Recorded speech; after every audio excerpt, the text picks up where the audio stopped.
Welcome back to the deep dive. If you're listening to this, you probably follow the markets, or maybe you just care about where, the entertainment world is heading. And if you do, today is a big one. It's a huge one. It is Tuesday, February 3rd, 2026, and we are looking at a seismic shift at the Walt Disney Company. It's a massive doubleheader. Absolutely. You've got the Q1 2026 earnings report, and on top of that, we finally know who is replacing Bob Iger. The succession saga is over. Finally. And the earnings have some numbers that are, frankly, they're hard to wrap your head around. But, and this is the interesting part, the stock took a 7% hit this morning. Which is fascinating, right? It's a classic case of the markets hating uncertainty, even when the headline numbers look incredibly strong. That is exactly what I want us to unpack today. The numbers look huge, record-breaking even, but Wall Street is nervous. We need to figure out why. For sure. But before we get into the new king of Disney and all those billions, we should probably do our housekeeping. Good. Right. So just a quick reminder for everyone listening. Everything we discuss here, all the information and analysis, is solely to help you understand the market better. And this is not investment advice. Definitely not. Investing involves risk. Please do your own homework or, consult a professional financial advisor before entering the market. Absolutely. Okay, disclaimer done. Let's dive in. Our mission today is to unpack Disney's financial health, look at this parks versus streaming dynamic, and of course, explain the new leadership. So let's start with the big one, the who. The drama is over. Who won the Disney throne? The winner is Josh D'Amaro. The board of directors voted unanimously, and he becomes CEO of the Walt Disney Company effective March 18th, 2026. Okay, so this wasn't a total shock for people watching closely, but it sends a very specific message, doesn't it? D'Amaro isn't a Hollywood creative. He's the parks guy. He is 100% the parks guy. I mean, he's a 28-year veteran of the company. Started way back in '98 at Disneyland. Yeah, and he's climbed the ladder through operations, strategy. But the key thing here is why they picked him. He runs Disney Experiences. That's the parks, cruises, all of it. And that segment is the moneymaker. It's the absolute financial engine of the company. It just hit $36 billion in annual revenue. So the signal to the market is crystal clear. We're putting the person in charge who runs the part of the business that, actually generates the cash. Precisely. If you want stability, you pick the person running the profit center. But, and I think this is a really smart move, they didn't ignore the creative side. Right. They promoted Dana Walden, too. Exactly. She was co-chairman of Disney Entertainment, and now she's been bumped up to president and chief creative officer. Which feels like a necessary balance. You get D'Amaro on operations and strategy, making sure the trains run on time, and Walden guarding the creative soul, the storytelling. It seems designed to prevent that soup versus artist civil war we've seen before. Yeah, and maybe the suit versus predecessor war, too. Iger is sticking around for a bit. He is. He'll step down as CEO in March, but stays on as chairman and a senior advisor through the end of 2026. James Gorman, the board chair, was really explicit about this. He basically said, no drama. They're terrified of a repeat of the Bob Chapek handoff in 2020. Which was, let's be honest, a total car crash. So Iger's at the safety net, the mentor, to make sure this transition is smooth. Okay, so the leadership is set. Let's pivot to the financials. You said Experiences, D'Amaro's turf, is the engine.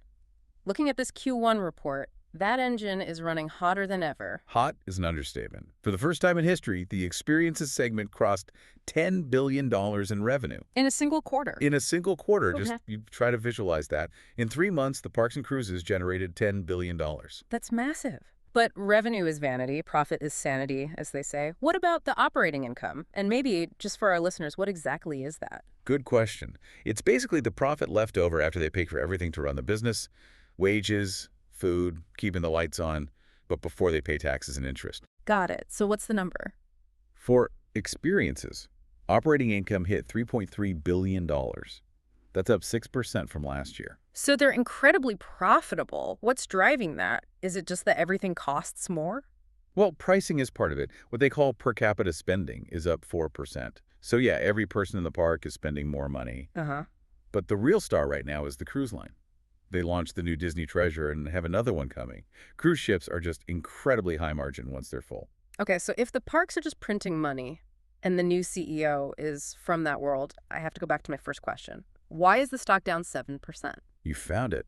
Yeah. There's a red flag buried in the commentary from the CFO, Hugh Johnston. Ah, okay. He mentioned a headwind. His exact words were softer international visitation at the domestic parks. Meaning fewer tourists from overseas are coming to Florida and California. But why does Wall Street care so much about that? A guest is a guest, right? Not really. Not on a spreadsheet anyway. An international guest is what you'd call a whale. Oh, wait. Yeah, they stay for a week, maybe two. They book the expensive on-property hotels. They eat every single meal there. They buy tons of merchandise. Whereas a local might just drive in for the day. Exactly. A local pass holder might ride a few rides, buy a pretzel, and leave. If you start losing those high-margin international travelers, you have to spend more money on marketing to locals just to fill the gap. It's less return for more cost. That makes perfect sense. It's about the quality of the revenue, not just the quantity. Okay, let's flip to the other side of the company. Entertainment and streaming. The old story was that Disney was losing billions on this. Right, just burning cash, trying to catch up to Netflix. Has that fire finally been put out? The fire is out, and they're rebuilding the house with gold bricks. The turnaround is actually really impressive. The SVOD business, that's Disney Plus and Hulu, posted an operating income of $450 million for the quarter. Whoa, so it's not just breaking even anymore. It's a real profitable business. It is. The profit margin is now 8.4%, and they're guiding for double-digit margins by fiscal 2026. It's a huge validation of Iger's strategy to cut costs and hike prices. And the movies must be helping. I mean, 2025 felt like a monster year at the box office for them. A monster year. Zootopia 2 became the highest-grossing animated film ever, over $1.7 billion. Avatar, Fire and Ash crossed $1 billion. So, here's a confusing part in the report. With all that success, how did the overall entertainment operating income drop by 35%? Yes, that's a great question, and it's a bit counterintuitive. It all comes down to the cost of doing business in Hollywood. The marketing spend. The marketing spend is astronomical for movies like that. You have to burn all that cash now in this quarter to create the movie that's going to pay you back for years and years on streaming and licensing. So that drop in income isn't a failure, it's really an investment spike. You have to buy the Super Bowl ads before you can sell the movie tickets. That's it, exactly.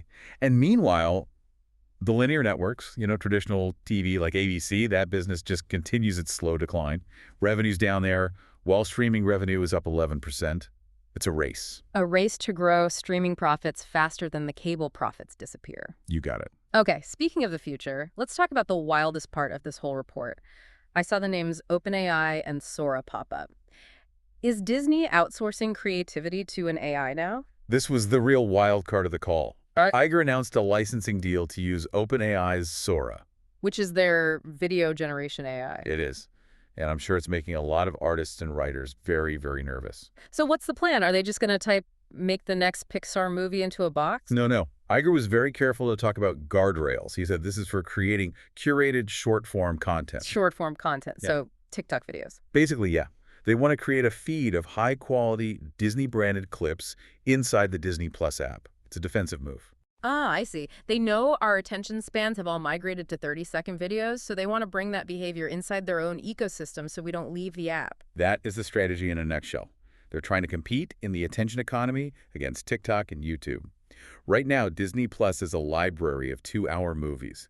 This is about daily engagement. What were the guardrails he mentioned? He was specific. 30-second clips, no human voices or faces, at least not yet, and he called it a 3-year experiment. It feels like such a tightrope walk.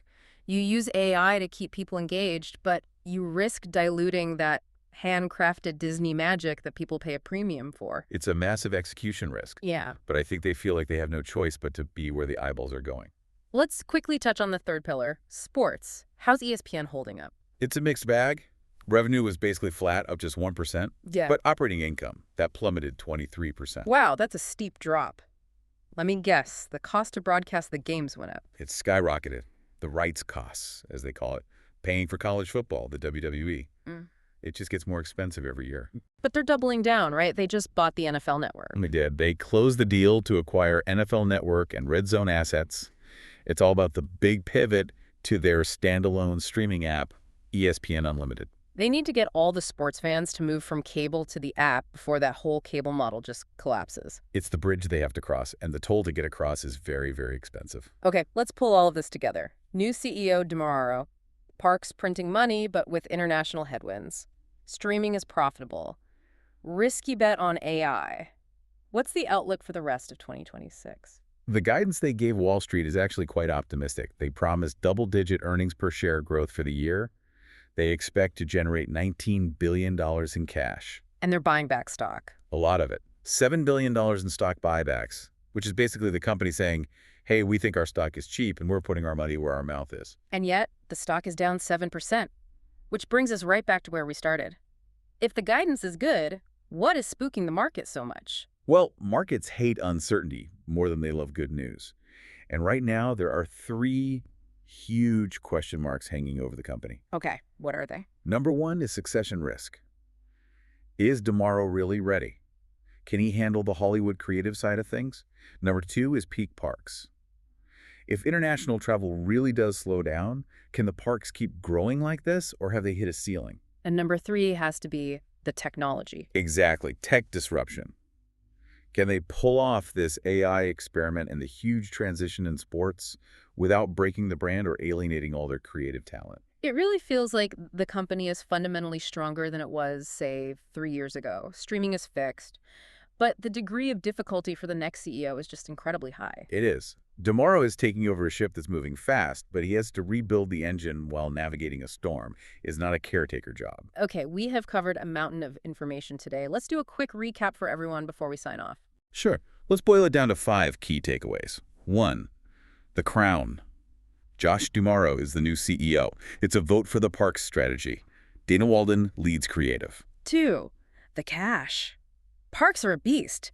$10 billion in revenue, but watch out for that international tourism slowdown. 3. The pivot. Streaming is a real business now, $450 million in profit, powered by hits like Zootopia 2. 4. The tech. Disney is using OpenAI's Sora to build a short-form video feed. They're coming for TikTok. And a 5. The market.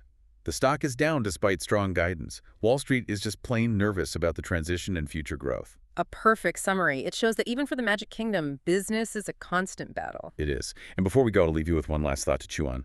We talked about Disney using AI for short-form video. For 100 years, Disney has been the master of movie magic, long, emotional stories. Right. If you're moving to an AI-generated content feed to just capture our attention spans, are we watching the end of the movie magic era and the beginning of the content feed era? And can the magic even survive the algorithm? That is a thought that is definitely going to stick with me. A little scary, but fascinating to watch. Thank you for breaking it all down for us today.